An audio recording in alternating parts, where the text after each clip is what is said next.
It was Thursday night, after I had gotten off work, that I went over to Min's house to hang out for a bit. That's when I told her about the date my mom was setting me up on. She did what?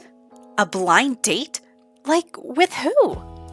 Min sat with her mouth wide open in shock. I had to think for a minute to remember what Mom had said, but finally recalled.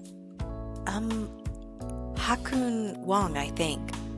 A few minutes went by in silence. Finally, Min let out a whine of disgust. Ugh, seriously?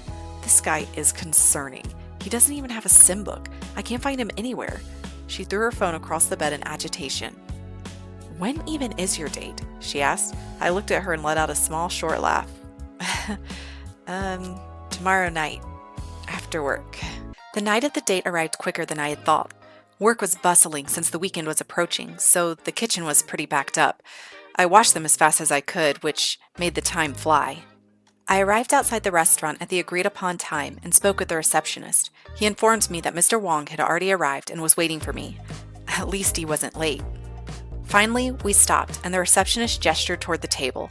A tall, dark-haired man stood up, turned, and bowed. To be honest, he wasn't all that bad looking. He seemed polite, a bit serious, had a bit of wavy hair and glasses. He motioned for me to take a seat across from him, so I did. There was silence for a moment, but he finally spoke up. "My name is Hakun Wong. You must be Miss Yu." I smiled and nodded my head. "It's a pleasure to meet you. My mother tells me you recently graduated from high school. Tell me, what are your future plans and goals?" I blinked, taken aback. He really gets straight to the point, doesn't he?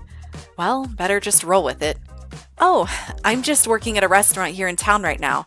I'd like to open one myself eventually." He stared at me for a moment before responding. "I see. So, you plan on working and putting family on the back burner. You know, as a woman, you should have your goals be more focused on creating your future family and preparing for a home life." I could feel the veins in my temple twitching in agitation. Who did this guy think he was? Needless to say, I'm pretty sure this won't work out. Not that I was planning for it to anyways. I fake laughed and did my best to brush his comment off by turning the conversation around back to him. The idea worked flawlessly. Turns out he's pretty narcissistic and fell right into it.